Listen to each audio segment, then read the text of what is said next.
អូខេសួស្តីបងប្អូនគ្នាស្វាគមន៍នឹងការចូលមកកាន់វីដេអូនៃការចែកម្លែករបស់ខ្ញុំថ្ងៃនេះនៅក្នុងវីដេអូនៃការចែកម្លែករបស់ខ្ញុំថ្ងៃនេះខ្ញុំនឹងធ្វើការចែកម្លែកបងប្អូនពីរបៀបនៃការប្រើប្រាស់កម្មវិធី Adobe Photoshop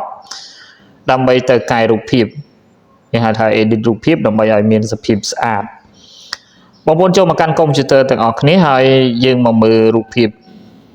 នេះគឺពោពេញទៅដោយមុនហើយនឹងអាចរុយបាទគឺបងប្អូនអាចទៅរករូបភាពរបៀបនេះបាទឬក៏រូបភាពនេះចាំមើលខ្ញុំដាក់នៅក្នុង link ខាងក្រោមដើម្បីឲ្យបងប្អូនធ្វើការទាញយកទៅប្រើប្រាស់ក៏បានយកមកអនុវត្តទាំងអស់គ្នាហើយបើសិនបើករណីបងប្អូនខ្ជិលនៅក្នុងការទាញយកបងប្អូនអាចរករូបភាពណាស្តៀងគ្នាដែលមានមុនមានអាចរុយឬក៏រូបភាពថតផ្ទាល់ក៏បានណាអញ្ចឹងតោះទៅមើលវិធីធ្វើទាំងអស់គ្នាគឺខ្លីៗទេខ្ញុំអត់បង្ហាញអីវែងឆ្ងាយទេឲ្យបងប្អូនកុំឲ្យបងប្អូនមានការធុញថប់ហើយបើសិនជាករណីបងប្អូនចង់ឲ្យមានសភាពស្អាតជាងនេះបងប្អូនត្រូវធ្វើការឲ្យយូរយកចិត្តទុកដាក់មួយវាបន្តិចប៉ុន្តែខ្ញុំធ្វើនេះខ្លីៗទេអញ្ចឹងបងប្អូនចូលទៅកាន់ tool មួយដែលមានឈ្មោះថាអូខេ Spot Healing Brush Tool នេះបងប្អូន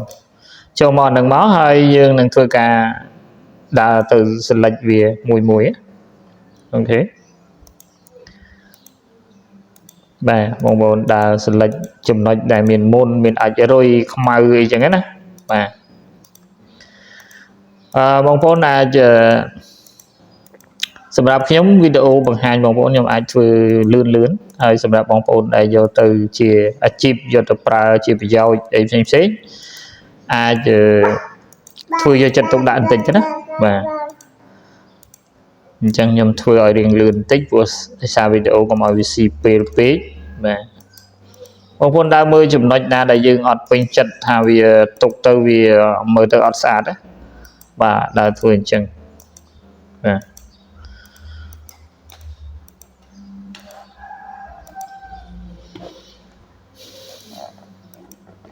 អូខេ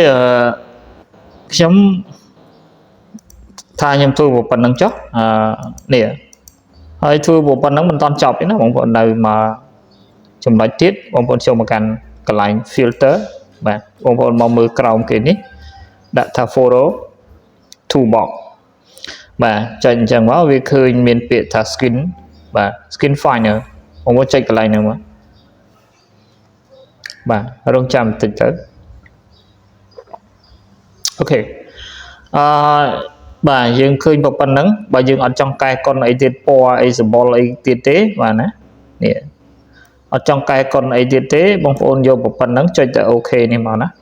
អញ្ចឹងខ្ញុំអត់ស្អីអត់ទៅវិញឆ្ងាយអីទៀតទេខ្ញុំយកប៉ុណ្្នឹងចុះអញ្ចឹងខ្ញុំចុចអូខេតែម្ដង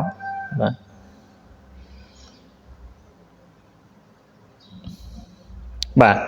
យើងនឹងបានផ្ទៃមុខប្រភេទនេះរបៀបនេះគឺម៉ត់ខៃបាទពីបរោះដែលយើងមើលទៅសុទ្ធតែមុនពេញផ្ទៃមុខគឺមានភាពស្រស់សង្ហាស្អាតរលោងស្រិលអញ្ចឹងណាអញ្ចឹងសម្រាប់វីដេអូនេះគឺប្រសិនបើមានប្រយោជន៍សម្រាប់បងប្អូនដែលជាអ្នកផ្សព្វផ្សាយផលិតផលបងប្អូនជាអ្នកលក់ផលិតផលបាទឬក៏យកទៅជាប្រយោជន៍ផ្សេងៗក្រៅពីនេះទៀតបើសិនជាចូលចិត្តវីដេអូសូមជួយចុច like និង subscribe ដើម្បីទទួលបាននូវវីដេអូថ្មី